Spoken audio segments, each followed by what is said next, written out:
Hey everybody, Tim here for another DC animated original movie, continuing in the animated universe movies. I know it gets confusing, just take it one at a time, it's fine. Throne of Atlantis. It was a okay movie, actually. Like, it wasn't super amazing, it didn't wow me, didn't blow my socks off, nothing to write home about. It is an interesting development because we saw the Justice League kind of form already in the, Justice League War movie. And then this is kind of the next logical step, where it was funny because in that movie there's the 7 of them. And this movie basically just brings in Aquaman. Now, I like Aquaman. I actually think he's a really interesting character.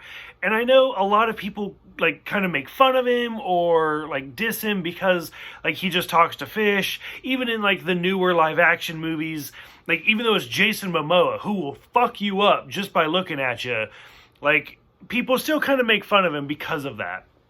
So, that all being aside, I don't know, like, I do like Aquaman, like, whether it be, like, his character from, like, Smallville, I really liked.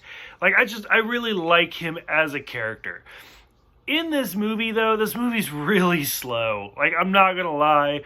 Ocean Master just drags. Black Manta just drags. Like, out of all of the interesting storylines that they could have picked to kind of bring him in, not the right choice. I'm sorry. That being said, this is based off of a New 52 storyline. I've never read the New 52. I had zero interest in it. I've said before in some other videos where when Final Crisis came out, I kind of took a step back from DC. And I was like, are you guys sure you know what you're doing right now? And then when New 52 came out, I pretty much cut ties with reading DC ongoing comics. Since then, I mean, it's been like 10 years. Since then, I've kind of like, I'll like dip my finger or stick a toe in, if you will, and be like, what's going on? And then I'm like, okay, this is interesting. Like, I did read The White Knight recently. And then I'm like, okay, this is interesting. And then I'm back and back out. Like, I'm not the hardcore reader that I used to be.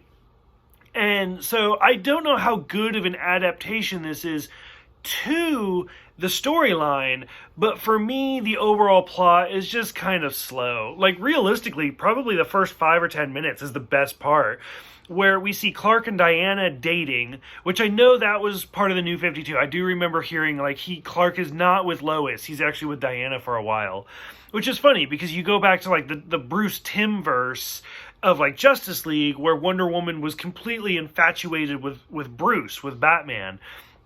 So I thought that was kind of interesting. And then I did like how they formed the Justice League in the last movie, but then in this one, like Cyborg says, like, there's no Justice League. Like, it was just a title to make people feel better. Nobody talks, nobody communicates. And so this movie does kind of bring them together. So I do like that idea, that concept of, hey, here's all these people and we need to bring them together. But I think this movie could have done it differently. So I think of, like, Flashpoint, where, like, the Amazons and the Atlanteans are at war with each other. That was amazing. That was so well done.